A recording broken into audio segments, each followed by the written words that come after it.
Com 50 anos de história, o Instituto de Arqueologia Brasileira vem contribuindo ao longo deste tempo na pesquisa e no aperfeiçoamento da arqueologia no Brasil. Com uma ampla equipe de profissionais de diversas especialidades, o IAB atua em todas as áreas de abrangência da arqueologia, seja a investigação acadêmica e, mais recentemente, a arqueologia preventiva em grandes empreendimentos. Um dos destaques nesta área foi a atuação no salvamento e resgate dos sítios arqueológicos dentro do traçado do Arco Metropolitano do Rio de Janeiro, uma rodovia de 72 km de extensão que cortará 5 municípios. Além do trabalho de arqueologia, o IAB, cumprindo a legislação federal, trouxe de volta a estes municípios um amplo projeto de educação patrimonial, que envolveu as escolas e os habitantes da região. Não só os achados arqueológicos foram exibidos, mas também a história dos antepassados que viveram na Baixada Fluminense e que juntos formam hoje o que chamamos de nação brasileira. O Instituto de Arqueologia Brasileira, ele, na verdade, foi fundado por um grupo de profissionais, professores, estudantes, universitários. Tinha outras pessoas também interessadas em criar uma instituição de pesquisa aberta para as pessoas que não estavam vinculadas à universidade. Isso tem 50 anos. Nesses anos todos, até praticamente a última década do século passado, nós trabalhamos com projetos de arqueologia acadêmica.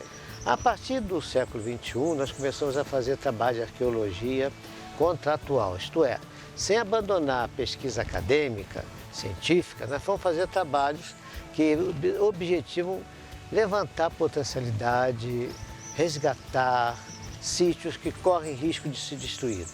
Sobretudo se destacando entre elas o Arco Metropolitano, que é um trabalho que começou há 2 anos atrás.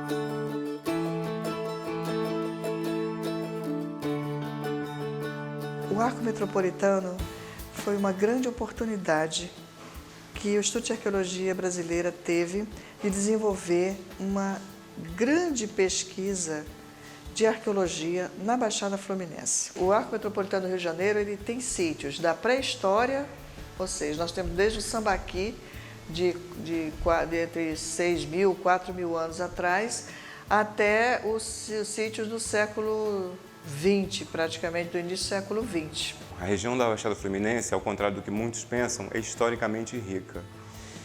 Os primeiros povos da Baixada Fluminense são os indígenas de etnias diferentes, os sambaquianos ou sambaquieiros, que moravam mais na parte do litoral aqui por Duque de Caxias, sobre os montes de Conchas, os tupi-guaranis. E após esse povo, chegaram os europeus. A Baixada Fluminense, ao longo do tempo, ela foi colonizada por diversos povos, não somente, como a gente pensa, os portugueses. Tem colônias aqui de asiáticos também aqui na região, de Japeri, que nós encontramos porcelana chinesa e etc., que comprova esse povo aqui.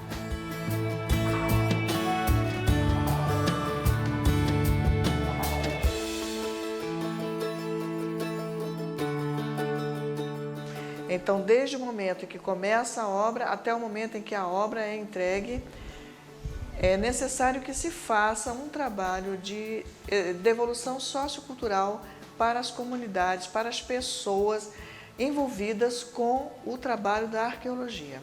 O arqueólogo ele gera documento primário para o historiador. E esses documentos, vamos dizer, essas informações, esse conhecimento só era passado através de teses, no mundo acadêmico. Com a arqueologia preventiva ou de contrato, como é o caso do Arco Metropolitano, a Portaria 230 regulamenta que esse legado também tem que ser passado para as pessoas que são diretamente afetadas pelo empreendimento. A questão da arqueologia, ela ainda é muito nova para a compreensão público leigo, não é? Além do mais, nós somos continuamente acusados de atrapalharmos empreendimentos, atrasarmos obras, enfim. Então, a questão de educação patrimonial no que tange à arqueologia é fundamental exatamente porque, não só intrinsecamente pelos seus achados, pela contribuição que as pesquisas podem trazer ao conhecimento, ao aumento do conhecimento que nós temos sobre a história brasileira, mas até por sua própria questão enquanto atividade, enquanto pesquisa, enquanto ciência. A arqueologia, no início, né, da história de começar a obra, no processo ainda no projeto, iniciou, havia restrições, poucos engenheiros dos consórcios que trabalham conosco no Arco conheciam, já tinham tido experiência semelhante fora do Estado do Rio de Janeiro, mas no Estado do Rio de Janeiro não tinha tido ainda uma experiência desse tipo, né? Não tínhamos tido ainda uma obra em território virgem, né? E, portanto, isso foi inédito e, portanto, foi para todos uma certa surpresa. Mas os que já tinham vivido isso em outros estados nos ajudaram, penso eu, a fazer com que as empresas e os terceirizados, enfim, tivessem um comportamento mais respeitoso, ainda que no início achando que aquilo era um exagero, um perfeccionismo, mas todos acabaram compreendendo e respeitando, desde o peão, né, até o governador. A educação patrimonial visa sensibilizar para a mudança de comportamento, como a educação ambiental faz em relação às matas, ao meio ambiente. A educação patrimonial faz em relação àquele bem patrimonial que você tem, que seja ele pessoal ou público. Não adianta você verificar uma casa antiga e pensar que essa casa é de terceiros ou está abandonada, que ela não te pertence, porque dela você não vai cuidar. Você tem que sensibilizar essas pessoas para que aquele imóvel ou aquele fragmento que está ali é do povo, dos nossos antepassados, que é meu, é seu e de todos os que nos cercam.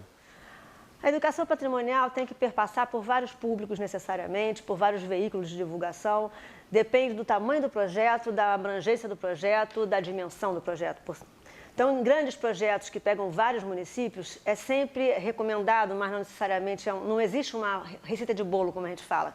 Cada projeto é um projeto. Mas o que a gente sempre vê que é o mais, que alcança o objetivo maior, é você trabalhar com professores. Nós montamos o projeto e fomos à Secretaria de Educação, tá? E fizemos uma parceria com a Secretaria de Educação, eles dispuseram os espaços nos municípios e nós levávamos as atividades. Então, a primeira atividade oferecida era um curso de treinamento de monitores para professores e pedagogos do município, visando que eles se apropriassem do método do psicodrama pedagógico e utilizassem isso nas suas atividades de educação patrimonial ou em sala de aula. A segunda atividade oferecida foi uma exposição itinerante, com os materiais do Arco Metropolitano e também com um modelo de exposição em formato de sítio arqueológico. E fizemos uma outra atividade para criança com 6 oficinas. Essas oficinas elas foram tematizadas em cima do patrimônio imaterial. Nós escolhemos o tema Cantos, Danças e Ritmos. Então, nós tivemos a oficina Cantos, Danças e Ritmos de Engenho, Cantos, Danças e Ritmos de origem africana e Cantos, Danças e Ritmos da Floresta. No canteiro de obras, onde nós trabalhamos com os funcionários, principalmente das frentes de serviço de desmatamento, supressão vegetal, nós tivemos umas surpresas muito boas. Alguns deles retornaram para os engenheiros ou para os nossos técnicos de monitoramento e falaram: para tudo, que aqui nós encontramos uma coisa diferente. Tem alguma coisa ali, tem alguma coisa ali. Por quê? Porque eles passaram por esse processo. Então, se a gente conseguiu que esse público parasse a sua máquina poderosa para retirar um fragmento, para não danificar uma estrutura, então a gente conseguiu passar a mensagem. Nós também passamos pelo processo da educação como participantes dos eventos, né?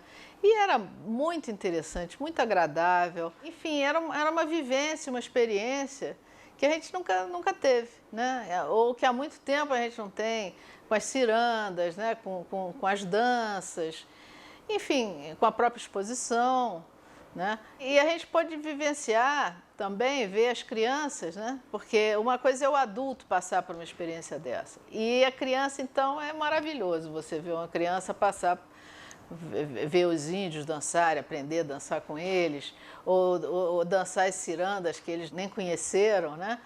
É uma palestra, é uma exposição, são peças de teatro, né?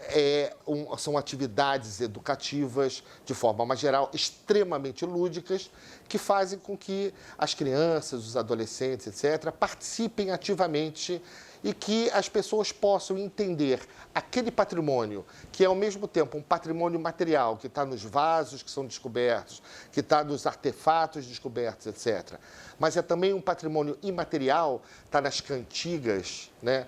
Tá na dança, está na capoeira. Em suma, é um patrimônio cultural que não é de uma pessoa ou de outra pessoa, mas que é o patrimônio cultural da nação brasileira, é o patrimônio cultural dessa população, que esse patrimônio possa ser entendido como seu. Eu achei muito interessante, foi muito bem aproveitado pelos alunos, com certeza, eles gostaram muito, foi de grande valor essa exposição, essa arqueologia. Um trabalho muito rico para se trabalhar a aprendizagem do aluno, porque ele realmente tem um contato com aquilo que ele vê nos livros, ele está vivenciando parte daquilo que ele conhece tanto na escola. E esse mais interessante ainda é não limitar a criança nesse aprendizado. Quando as crianças têm contato com aquilo que elas estão aprendendo, o desenvolvimento é muito melhor, eles têm um crescimento, um aprendizado muito grande. E a experiência de ter ali, né, índios verdadeiros foi muito bom. E eu acho muito gratificante as crianças participarem desse evento, né, de arqueologia, para elas saberem um pouco mais do que pertence ao nosso país, especificamente aqui, né, do que faz parte aqui de Seropédica, que para a gente é muito bom. O que a gente percebe hoje, primeiro que nós tivemos um público de quase 10 mil crianças nesse trabalho. Os dados são muito significativos. Por que a gente sabe que deu certo? Porque hoje tem uma demanda aqui no IAB muito grande de visitas de escolas da Baixada Fluminense. Isso está sendo uma coisa que deu um retorno nesse sentido, que a gente sabe que deu certo. Esse modo de pensar muda muito, né? E esse foi o grande aprendizado nosso durante esse convívio com a arqueologia, né? Foi o aprendizado da cultura. A cultura está em tudo. Até numa obra tem cultura. A pesquisa arqueológica é um veículo para divulgar o empreendimento e divulgar as facetas boas do empreendimento. Porque o empreendimento nem sempre é bem visto pela comunidade. Muitas vezes ele é imposto pela comunidade. E através da educação patrimonial, o empreendimento é explicado, se estabelecem relações, não é uma coisa que fica a obra lá e a comunidade cá. Então eu acho muito positivo, eu acho que a educação patrimonial e empreendimentos a de arqueologia é um grande veículo. Educação patrimonial tem a ver com a cultura viva, tem a ver com a identidade das pessoas. Educação patrimonial tem de possibilitar com que se crie uma identidade plural do brasileiro. Ver que o brasileiro é feito, sim, desses índios, né, que já há muito tempo constituíam o nosso país, constituíam a nossa cultura. Ver que a identidade é feita daqueles negros que deixaram aqueles artefatos, né, que estão lá, que foram descobertos pelos trabalhos de arqueologia, mas que até hoje fazem parte, né, vivamente da cultura brasileira. O hábito de tomar banho do brasileiro é uma herança cultural indígena, assim como o hábito de fumar também. De fazer o cachimbo é do negro. O negro fez o cachimbo nesse formato. Nós comemos milho, mandioca, aipim, isso é herança indígena. Então, nós somos o resultado da mistura genética e cultural de 3 grupos: europeus, africanos e indígenas. A pesquisa arqueológica é a única que pode fazer o salvamento dessa soma imensa de informações que de outra maneira passaria desapercebida ou perdida. Você imagine se não tivesse feito a pesquisa arqueológica do Arco Metropolitano. Mais de 50 lugares de importância para o conhecimento da história e da pré-história teriam sido destruídos. O arco está sendo feito, a estrada vai ser construída, não atrasamos em nada a execução desse trabalho, simplesmente salvamos tudo que seria completamente destruído se não tivesse sido feito não tivesse sido cumprida a legislação federal. Claro que há sempre uma ideia de que nós vamos atrasar o serviço, que nós estamos parando obra de milhões por causa de alguns caquinhos de panela. Só que não são caquinhos de panela, são peças, são documentos do passado e que, se não forem resgatados, vão ser perdidos eternamente.